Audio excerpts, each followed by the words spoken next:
Hello my dear friends, you're in the middle of the Summary channel, and this video we're going to discuss the most important events that took place during the previous 12 hours. We have a lot of very interesting updates, so let's start. And first we're going to talk about the United States of America, because once again, another day in a row, we are receiving the craziest updates exactly from this area. During the previous 24 hours, we received a lot of reports about Iran, about Greenland, about Venezuela, about Cuba, about Ukraine, about everything. So we see that the United States of America are very active when talking about their foreign policy.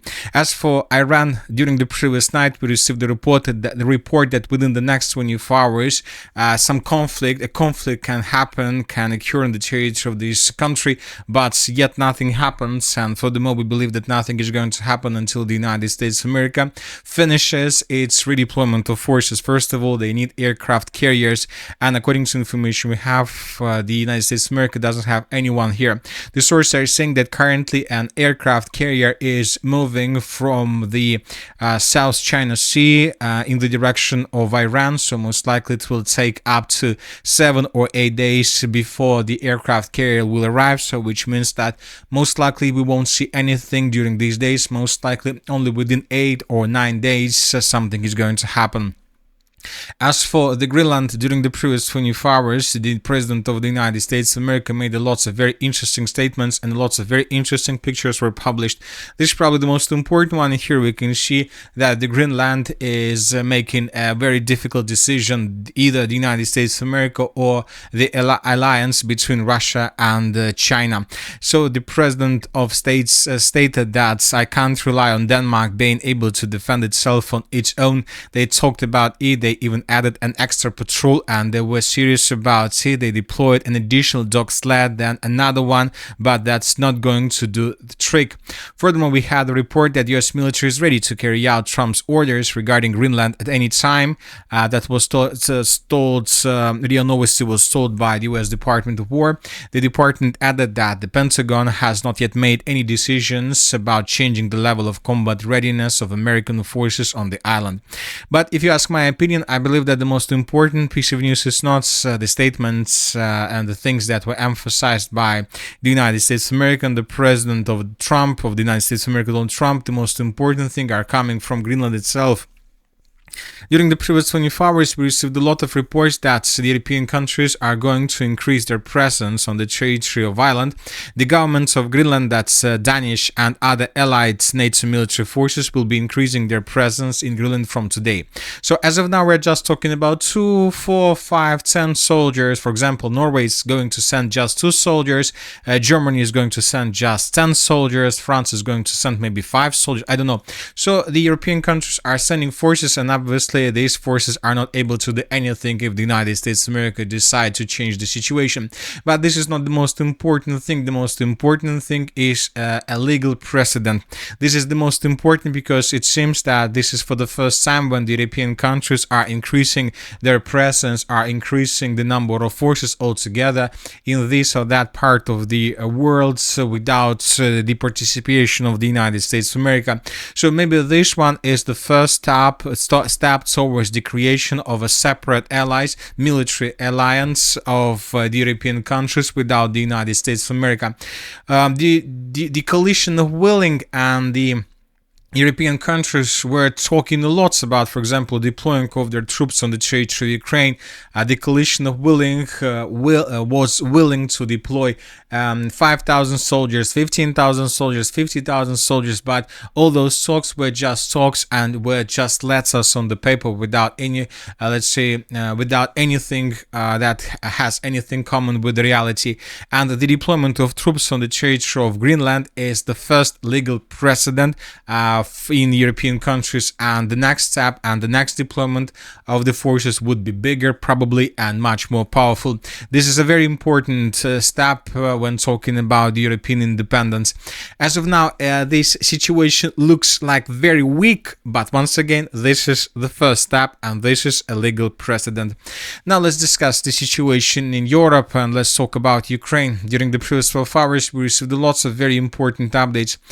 The Ukrainians are preparing themselves before the next massive missile and drone attack, and most likely this attack is going to take place very soon.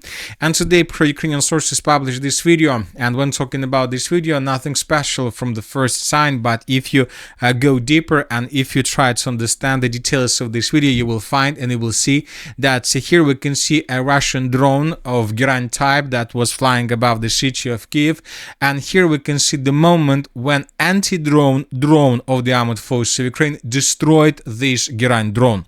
So this is the most important thing, and this is exactly what the Ukrainian authorities were trying to emphasize, that they have enough of, or they have lots of drones that can bring down Russian drones of Geraint type, and these drones, anti-drone drones, are much more cheaper than the Geraint drones.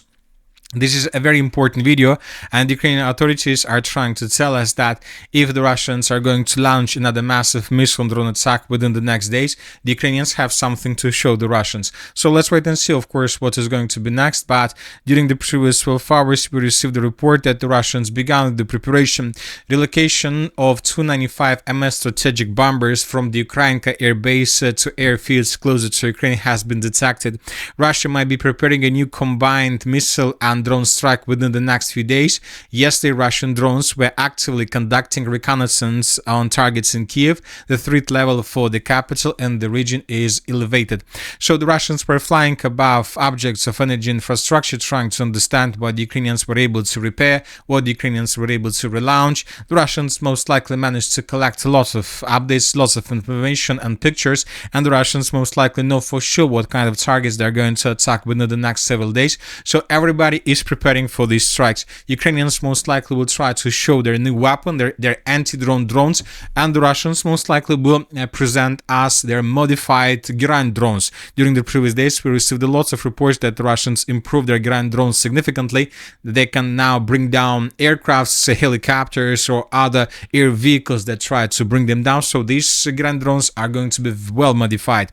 An emergency regime will be introduced in the energy sector for Ukraine that was stated by Zelensky following the results of the meeting on emergency circumstances in the energy sector.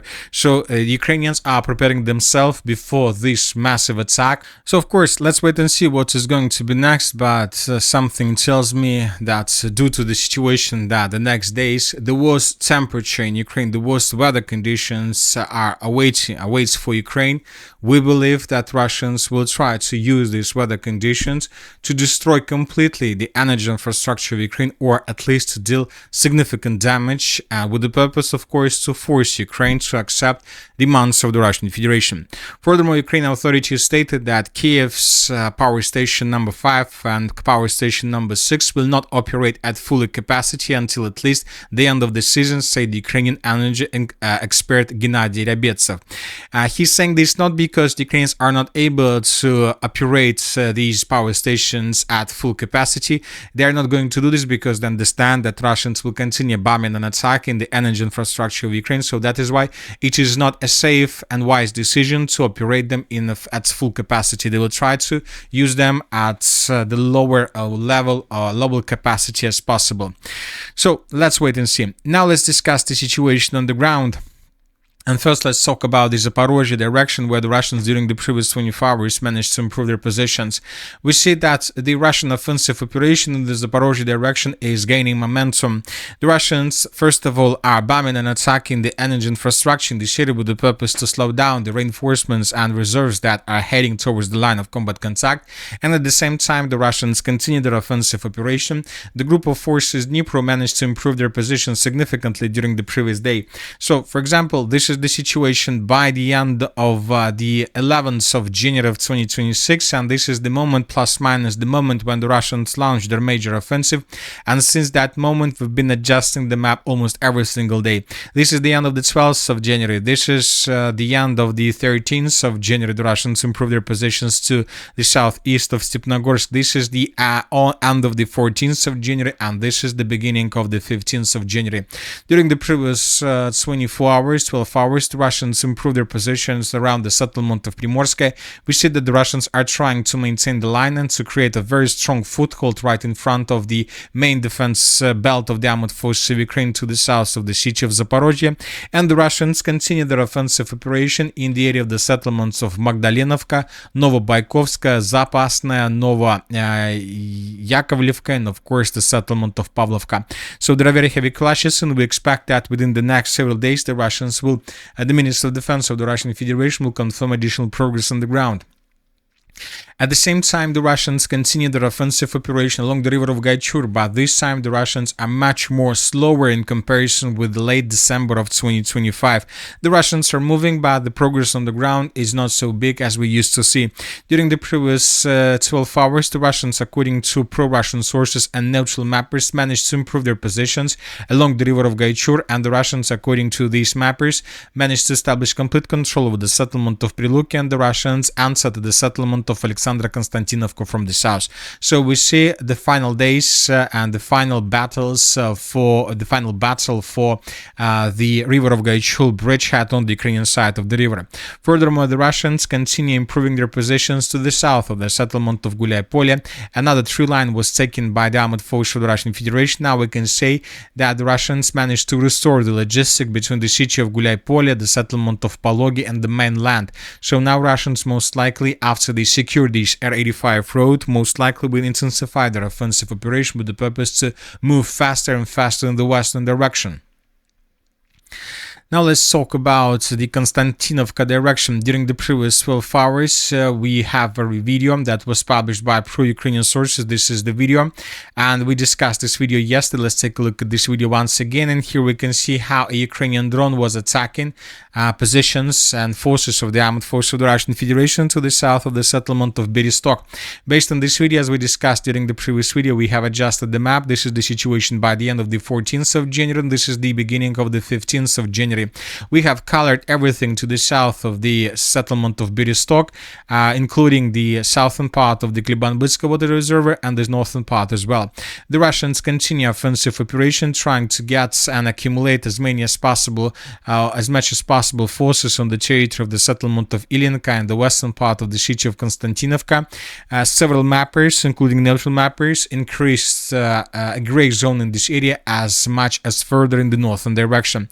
So it seems that the defense of the city of Konstantinovka is collapsing. We are waiting for additional updates from this territory, and we believe that in coming days the Russians will publish, or the Ukrainians will publish, videos that confirm Russian presence in the western part of the settlement, especially, and the most interesting, whether the Russians are able to confirm their presence on the territory of the Konstantinovka citadel.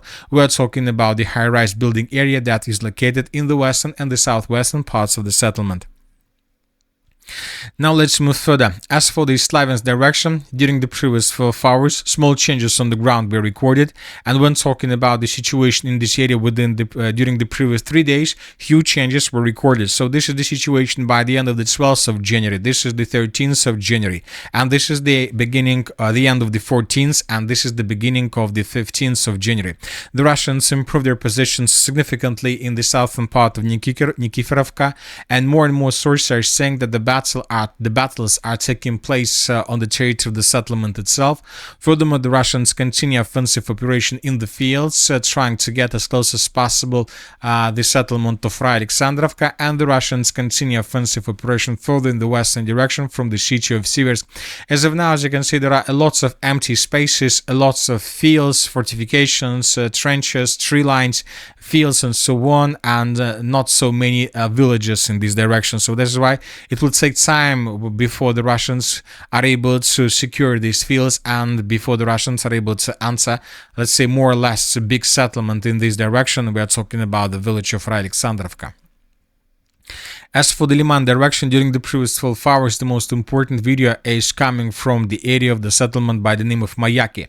Here we can see how the Russians continued bombing and attacking the bridge that was created by the armed forces of Ukraine in this area for the logistic purposes, and as you can see, as a result of this attack, the bridge was completely destroyed. So this bridge was created by Ukrainians in this area, and now there is no bridge anymore. Though this is not the first bridge that was created by Ukrainians. Another bridge was destroyed in the area of the settlement by the name of Raigorodok. So this video was published around the 7th of January of 2026. Here we can see how Ukrainians were about to finish the creation of another river crossing, but the Russians discovered and attacked. First of all, they attacked this engineering equipment that was trying to escape. So this is the first bridge that was destroyed within January of 2026, and this is already the second one. So as you can, and these two bridges are not the only bridges that Ukrainians have for their logistics. We believe that there are more, and the Russians are trying to search them, and the Russians, of course, as soon as they search them, they try to destroy them as soon as possible. As for the equipment's direction, during the previous 24 hours, we haven't received anything special. Just several mappers increased the gray zone in the northern part of the settlement, which means that the Russians are conducting a counter-offensive operation in the northern part of the city with the purpose to restore control over the territories they lost during the Ukrainian counter-offensive. As for the Kharkiv direction, during the previous 12 hours, additional changes on the ground were recorded in the area of the city of Volchansk along the river of Seversky Donets. Pro-neutral mappers stated that Russians are about to finish the battle for the territory around the settlement of Gravskaya, and that the Russians are going to begin assault operation in the direction of the settlement also in coming days. As for the most northern direction of the Sumy area, the Russians, I would like to remind you, yes, they reported that they managed to establish complete control over the village of Komarovka. Today, neutral mappers clarified the situation by adding additional territories under complete control of the armed forces of the Russian Federation. But as of the beginning of the 15th of January, it's still very difficult to understand whether the Russians are launching their major offensive operation in the northern part of Ukraine with the purpose to take under complete control the launching site of the armed forces of Ukraine, or it's just the media victory and another no-name village that was taken by Russians without any purpose. And that's it for the short video. Military Summary channel reminds we condemn any violence in the world. Thank you for watching. Subscribe to my channel, put your likes, join my Patreon, and have a good day. Bye bye.